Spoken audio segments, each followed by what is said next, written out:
உங்களுக்கு கிடைக்காததெல்லாம் உங்க பிள்ளைங்களுக்கு கிடைக்கணும்னு நீங்க எவ்வளவு முயற்சி பண்றீங்க? நல்ல Dress, 3 வேளை சாப்பாடு, அவங்க நினைச்சதெல்லாம் வாங்கி கொடுக்கறதுன்னு நமக்கு கிடைக்காததெல்லாம் நம்ம பிள்ளைங்களுக்கு கிடைக்கணும்னு நினைக்கிறது பொதுவாவே பெற்றோர்களுடைய இயல்புதான்.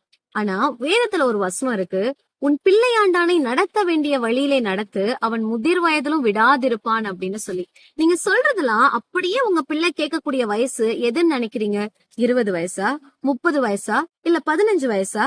இல்ல, 5 வயசுக்கு கீழே நீங்க எதெல்லாம் சொல்லி கொடுக்குறீங்களோ அதெல்லாம் அவங்க அப்படியே கேட்பாங்க. வேதத்துல ஒரு வசனம் இருக்கு, உலகம் முழுவதையும் ஆதாயப்படுத்தினாலும் தன் ஜீவனை நஷ்டப்படுத்தினால் அதில் லாபம் என்ன அப்படின்னு சொல்லி.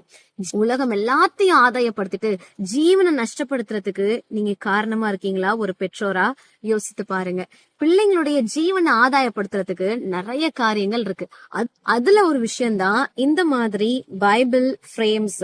இந்த மாதிரியான வசனங்களை வீட்டுல நிறைய வாங்கி வைங்க. அதை பார்க்கும்போது அந்த வசனங்கள் அவங்களுடைய மனசுல பதியும்.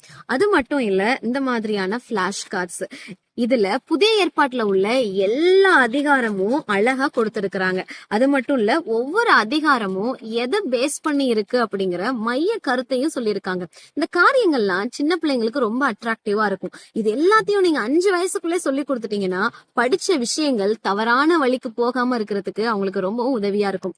இந்த மாதிரியான பிளாஷ் கார்ட்ஸ், ஃப்ரேம்ஸ் எல்லாம் மவுண்ட் ஆலிவ் பப்ளிகேஷன்ஸ் அப்படிங்கிற ஒரு இன்ஸ்டா பேஜ்ல இருந்து தான் எனக்கு கிடைச்சது. நீங்க உங்க பிள்ளைங்களுக்கு நடத்த வேண்டிய வழியை நடத்தணும், ஜீவன் ஆதாயப்படுத்தணும்னு சொன்னீங்கன்னா தேவையில்லாத காரியங்கள்ல செலவு பண்றதுக்கு பதிலா இந்த மாதிரி பிரயோஜனமான பொருட்களை உங்க பிள்ளைங்களுக்கு வாங்கி கொடுத்து நடத்த வேண்டிய வழியில நடத்துங்க.